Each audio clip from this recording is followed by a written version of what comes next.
let us continue with light-like particle motion in the Schwarzschild background.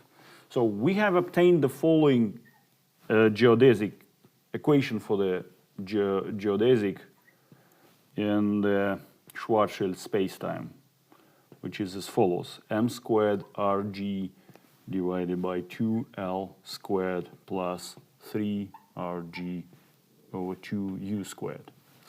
So this is for the massive particle motion, but for the massless this is 0. So we obtain the following equation for the massless particle: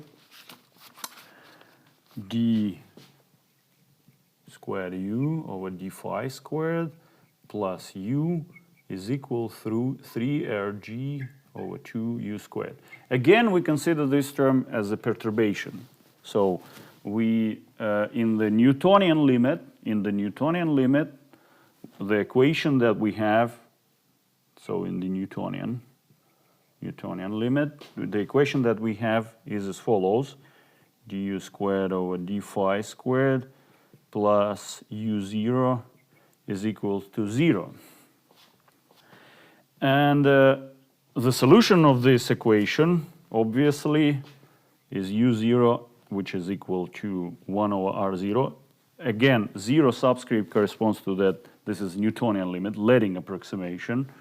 The solution of this equation is just 1 over a cosine of phi plus phi 0, where a and phi 0 are some constants.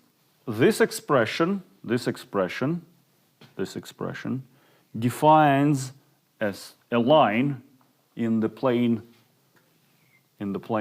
So if we have a plane with the coordinate cessation, which is r0 and phi, so this defines the plane. Indeed, let us consider it. So this is just a, this is just phi 0, and this is a situation that we have r0 and phi. So, I mean, this was just to picture it.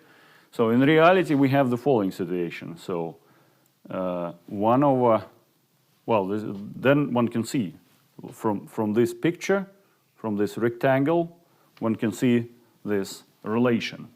And indeed, one can see that as phi plus phi 0 goes to pi, r0 goes to infinity. So as this argument goes to pi, r0 goes to infinity. Now we want to find, acting as in the case of the massive particle, we want to find u1, and the equation, so we have to substitute u0 to here, and then we obtain the equation for u1. So d squared u1 d phi squared, so this is a first relativistic correction. u1 is equal to 3rg divided by 2a squared cosine squared phi. The solution, so we, for simplicity, put it phi 0 to 0. So the original phase, initial phase. Then the solution of this equation is 1 over r1, which is u1. So this is u1, is equal to rg divided by 2a squared 1 plus sine squared phi. So this is the solution for this equation. So for the light-like particle, we have obtained that 1 over r0 is 1 over a cosine of phi. So remember that we put phi 0 to 0. Then this corresponds, let me draw the picture, this corresponds to the straight line, straight vertical line, where this distance is a, straight vertical line.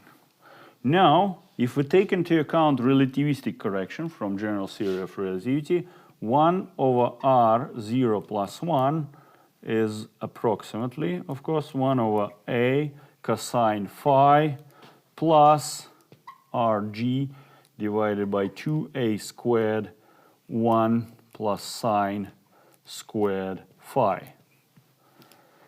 And now we have the following thing. While when phi is equal to pi over 2 plus minus, we have R0 going to plus minus infinity.